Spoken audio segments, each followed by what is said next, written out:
இன்றே டவுன்லோட் செய்து உங்கள் ஃபேவரட் ஷோக்களை என்ஜாய் பண்ணுங்க. இப்ப நமக்கு தேவை என்ன? அவரு உன்னை கல்யாணம் பண்ணிக்கணும், அவ்வளவுதானே?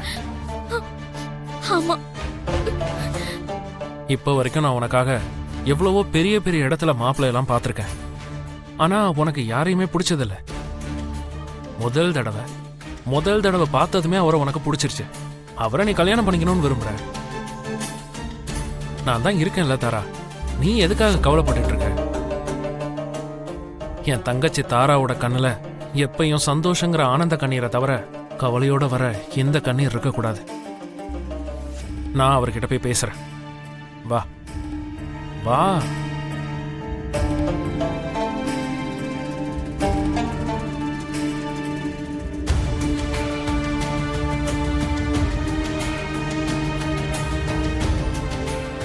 கல்யாண விஷயமாச்சே, அதான் நாங்க யோசிச்சு முடிவெடுக்கிறதுக்காக டைம் கேட்டோம். Yeah, I can understand.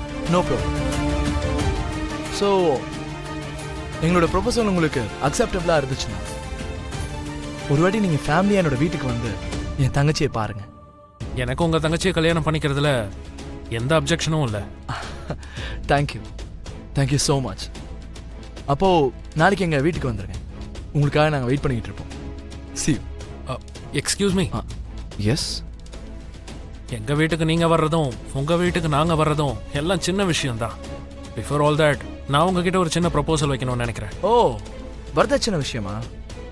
Don't worry mister Dhruva, நீங்க எவ்வளவு கேட்டாலும் நான் கொடுக்குறேன். என் தங்கச்சி விஷயத்துல நான் பணத்தை பத்திலாம் யோசிக்கவே மாட்டேன். No no no no no, பணத்தை பத்தி எதுவும் பேசல. என்னோட தங்கச்சியை பத்தி தான். நான் உங்களோட தங்கச்சியை கல்யாணம் பண்ணிக்கிறேன், அதே மாதிரி நீங்க என்னோட தங்கச்சியை கல்யாணம் பண்ணிக்கலாம். வாட்? சாரி, என்ன சொன்னீங்க? நீங்க ஆச்சரியப்படாதீங்க. சின்ன வயசுல இருந்து என்னோட தங்கச்சியை நான் ரொம்ப செல்லமா வளர்த்துட்டேன்.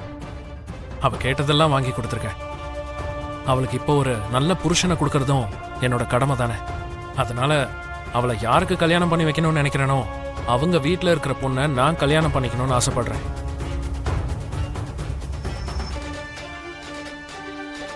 நீங்க இந்த பொண்ணு கொடுத்து பொண்ணு எடுக்கிற விஷயத்தை கேள்விப்பட்டிருக்கீங்களா? சரி, அது இருக்கட்டும். என்னை பொறுத்த வரைக்கும் இதுதான் என்னோட இன்டென்ஷன். அப்படி கல்யாணம் பண்ணிக்கிட்டாதான் அங்க என்னோட தங்கச்சி சந்தோஷமா இருப்பா, இங்க என் மாப்பிள்ளையோட தங்கச்சி சந்தோஷமா இருப்பா. அங்க என் தங்கச்சி கவலைப்பட்டானா இங்க மாப்பிள்ளையோட தங்கச்சியும் கவலைப்படுவா. அப்படிங்கிற பயமும் பொறுப்பும் ரெண்டு குடும்பத்திலையும் இருக்கும். அதனாலதான் நான் இந்த முடிவை எடுத்திருக்கேன். என்னோட ப்ரொபோசல் உங்களுக்கு ஓகேவா இருந்தா உங்களோட தங்கச்சியை கல்யாணம் பண்ணிக்கிறதுல எனக்கு எந்த அப்ஜெக்ஷனும் இல்லை. என்னது, பொண்ணு கொடுத்து பொண்ணு எடுக்கணுமா?